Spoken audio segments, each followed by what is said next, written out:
Hi, today in the mail I received a camera I had ordered from B&H Photo Video. It's a store in New York, and you can find them at bnhphotovideo.com. And I order all my cameras and electro equipment from this store. They're located in New York, and like as I said before, and the reason why is I do not live in New York. And the benefit of that is if you order something from New York and you don't live there, you don't have to pay the sales tax. And anyone that knows about buying cameras is things can get pricey fast. So it's always nice to know that after you made a $300-400 purchase, you don't have to pay sales tax on it. If you bought this in the state you live in, there'd be a good chance you would be paying that. So that's a nice savings. Plus another thing they do is they carry all the reputable brands, not the Chinese knockoffs like some websites do and some stores do. And they're free shipping on most of their products. So I've been ordering them for the last 4 years, or I've ordered a lot of camera equipment from them. So I highly recommend bnhphotovideo.com. I do not work for them. I just endorse them because I've had such good service with them. If you have to return something, no questions asked. You return it as long as you didn't break it, and they'll take it right back, refund your money. There's no restocking fees or anything like that. So what I ordered this time was I ordered this Olympus TG-830 digital point and shoot camera, and just came. So let's look at it, see what we got here. So in this video, it's going to be not your just typical unboxing. It's going to be an overview, of this camera, and I'll tell you what I intend to use it for. I'm a surfer, and I like to film surfing, and most of the time when I film surfing, I'm out of the water filming it. But I said, you know what, I want to be in the water. Since I'm in the water surfing, while I'm waiting for the waves to come, or if I miss a couple good waves, I want to be there and in the water filming the surfers up close. So here we have our packing slip with everything we ordered.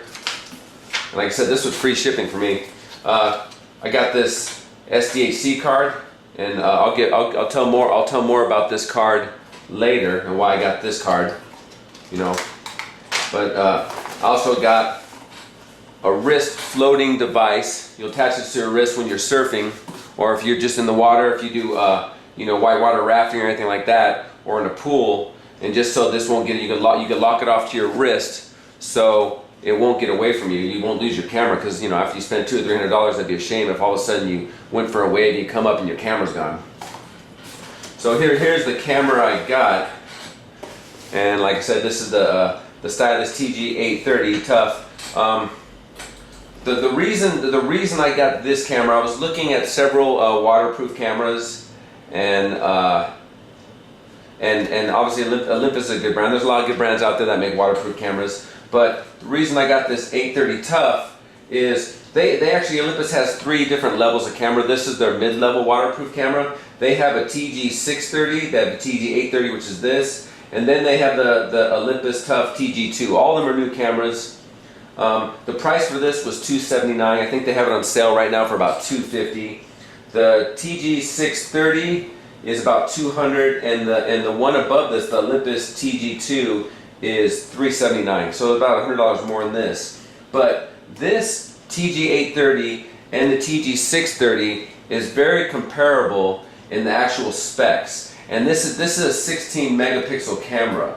And what's funny is the TG-2, which is the next higher model up that costs $100 more, is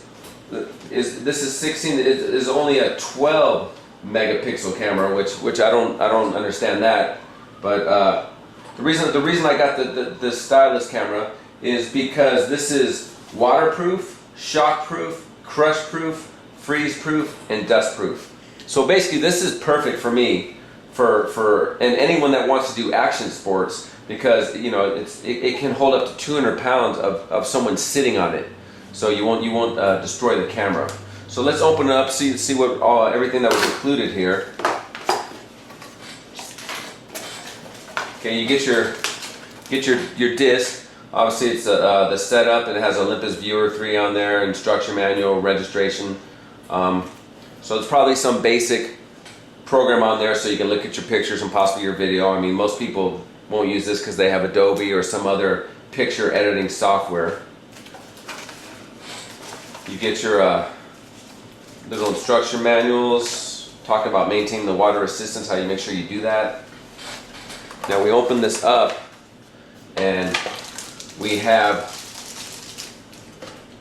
obviously the socket, the outlet that you'll plug it into.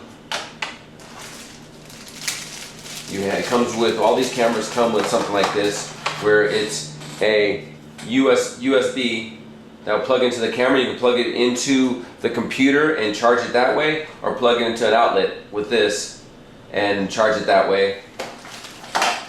Get a nice little strap that will come with it. I probably won't be using that since I have this connected to it, and my sole purpose of buying this waterproof camera was just for surfing. You know, obviously you can use it for other things too. You get a battery. Now one thing I'd already ordered an extra battery, so I got in a previous package. So you always, with all these point and shoot cameras, you always should have 2 batteries, because these batteries just don't last long. If they have GPS or you do a lot of video footage with them, then you're going to drain the batteries fast. So you know, it'd be a bummer if you're out somewhere and you're getting great footage and all of a sudden your battery's dead and you don't have a backup. So I mean, it's common sense. They cost about 25 or 30 bucks for an extra battery, and I recommend always getting an extra battery and having it charged. So now we'll look at the camera itself.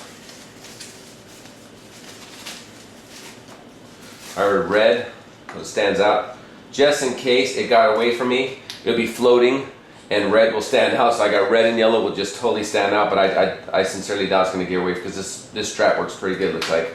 So like I said, it's tough. You could see that this, you know, I was debating between this and the TG-630, but this was better built. Like, and the TG-630 wasn't crush proof like this is. Now the TG2, the next step up, it is. It's all these and this, except they had, like I said, they had a lower megapixel rating, which I still don't know why that this is a higher megapixel rating. But the benefit of the TG2 over this was that it had a higher screen resolution. You got a 3-inch screen on the back here, so it had a higher screen resolution.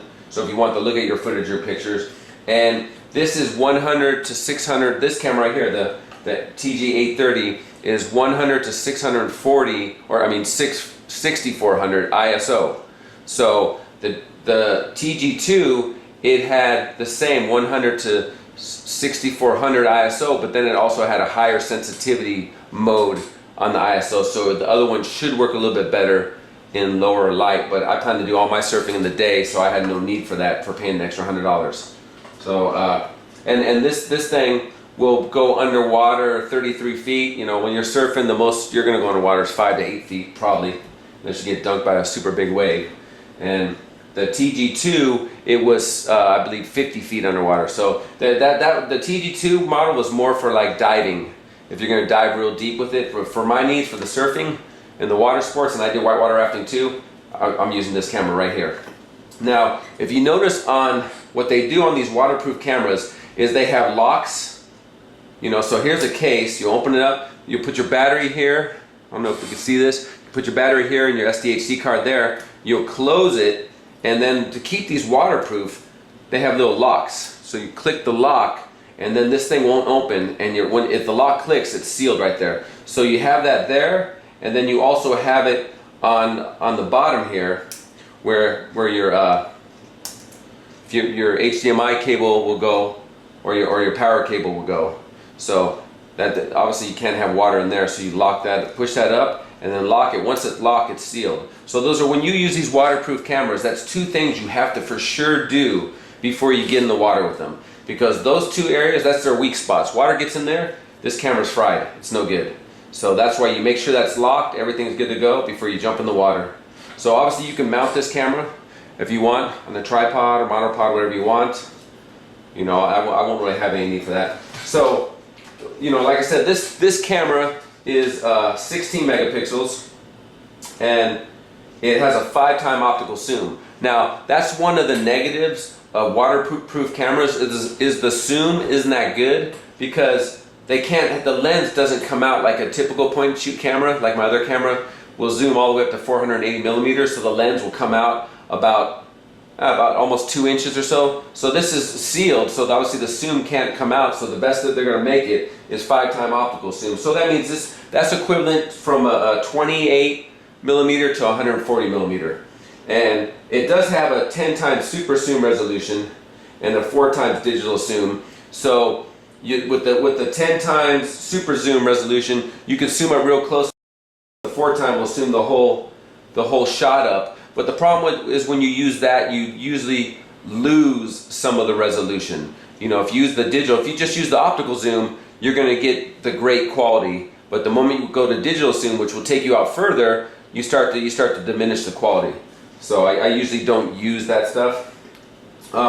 This films in 1080p at 60. Let's see, I believe it's 60 frames a second.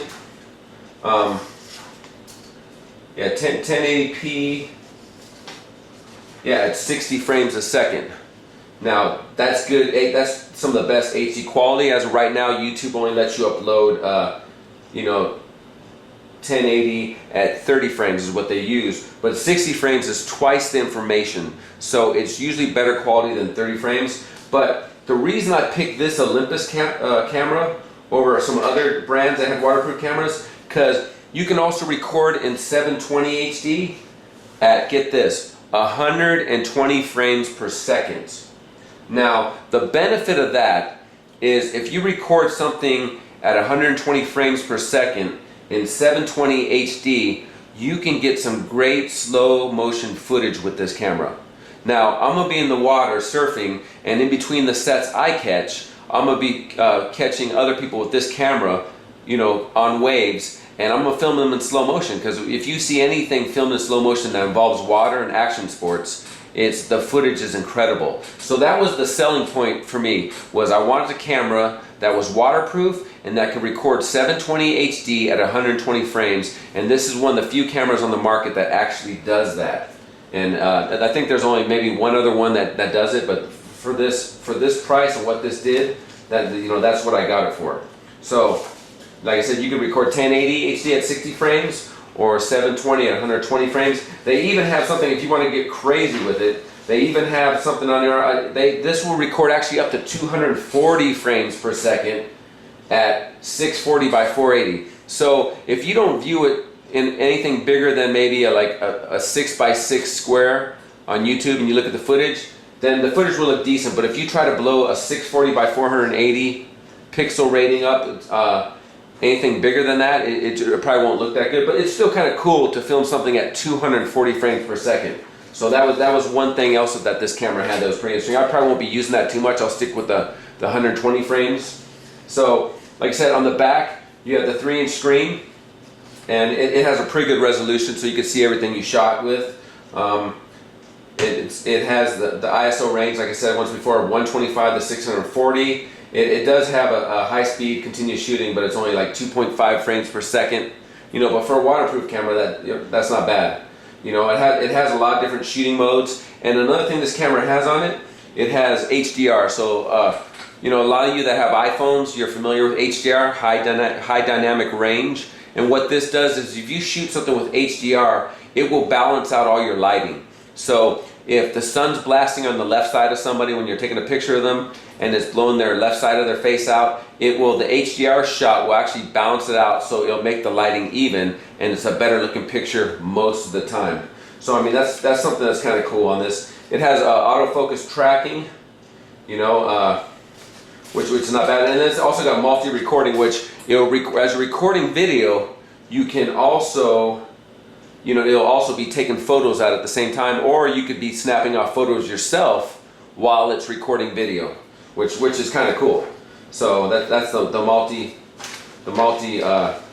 recording that it talks about. And then the other thing I mentioned earlier is that this does have GPS, but beware, the GPS will drain the battery like crazy. So I don't know how important it is for you to want to get that GPS info tagged on your photos or your video, but it will do that if that's what you're looking to do. Now, and it has several other shooting modes in the back, and you can adjust it with the menu, and you know, I won't get into that, but one thing is that, like I mentioned earlier, is I got this card. So I got the SanDisk 32 gig Extreme Pro. This is the fastest HDS or SDHC card on the market. This does 95 megabits a second. That's extremely fast, and I recommend a fast card like this for when you're shooting video or you're doing bursts of pictures, because what I've noticed with these point and shoot cameras is if you shoot video and you shoot something longer than 5 minutes and you don't have a fast enough card for your camera to collect it on, what will happen is, say you shoot a 10-minute clip, is you'll get home, you'll think you had some great footage, you get home, you look at it, you're all excited, you're watching it, and after about 5 minutes the audio does not sync up with the video, and then your footage now becomes worthless. So that's not a problem if you're shooting, you know, the 720 HD at 120 frames, because that doesn't record audio anyhow, because it can't match up audio with when it slows down the footage like that. But that is a problem if you're recording at 1080 HD and you're recording something that you like and you're recording it for about 10 minutes. Yeah, your audio and video will not sync up after about 5 minutes unless you have a card like this. This card, I got it from B&H Photo. This card was $60 for 32 gigs. I believe 32 gigs will record somewhere between 4 and 8 hours. I'm not exactly sure right now, but it's like you'll never record that much on one outing. So that's plenty of time for you to take it home, take the footage off this card and reset the card so you can film something new with it. Like I said, this was the Extreme Pro. It cost me about $60. I always recommend to people to buy these cards, you know, from places like B&H Photo or Adorama, which is on the internet, because they'll come in this actually packaging right here, and the card's legit. You know, I bought some of these in the past off eBay, and a lot of times the sellers like to say, especially the ones from China, as we're not going to ship the packaging because it'll be cheaper on us for the postage. What they're doing is they're not shipping the packaging because they're going to send you a card that's a fake card, that's not a real SanDisk card, and it might not even have 32 gigs on there. So they're going to send you a knockoff card if you don't get the complete packaging. So I'd recommend, if you do buy off eBay, make sure it says it comes with complete original packaging that has not been opened. But as I was noticing, I bought this card for $60 with free shipping from the B&H Photo, and I believe Adorama had that also. But what I was noticing is that on eBay, the cheapest card I saw of this same card, the Extreme Pro, it was about $63 or $65. So it was even more money, and then you're taking the risk of it not even being real. So by getting it from a reputable store, it's real, you know. So this is the Extreme Pro. If you're not going to film, you know, a lot of video, or you just want pictures and you're not going to shoot bursts of pictures, you can get the SanDisk Extreme, which, you know, it's slower than this. I believe it's only like 45 megabits. It's like half this, 45 megabits a second versus this 95 megabits a second. And that card will go for about 40 or 45 bucks. But I say, why take a chance? Always buy the best if you can, in case you do want to shoot, you know, continuous video. Then I'd recommend getting the best card you can, because there's nothing worse than spending all the time and money to get some great footage and it not being so great because you went cheap somewhere. So this has been a general overview of this camera, and what I'll do is I'll take it out in the water soon, and I'll be doing some other regular video footage tests, some picture tests, and I'll make some videos to post up on YouTube. So if anyone was thinking about purchasing this type of camera, that I hope I helped you out in making your decision. Like I said, I'll put that stuff up later so you can see the results of it, but I'm sure it's going to be pretty decent for what you're getting for the price. And like I said, I paid $279 for this thing. So, and it's pretty durable. I mean, this thing, crazy. But also, another thing is look at this compared to my iPhone. Look how much smaller. I mean, it's shorter, it's a little thicker, but these things can fit right in the back of your pocket. You can take them with you wherever. You can, if you just want to use it outside the water, you can just connect this strap on it, and it should be good to go. But thank you for watching. I hope I helped you guys out decide on either this camera or something similar to this. Keep checking back. I'll have videos posted on my usage of this camera and more insight. And I hope you enjoyed what you watched. All right, thank you.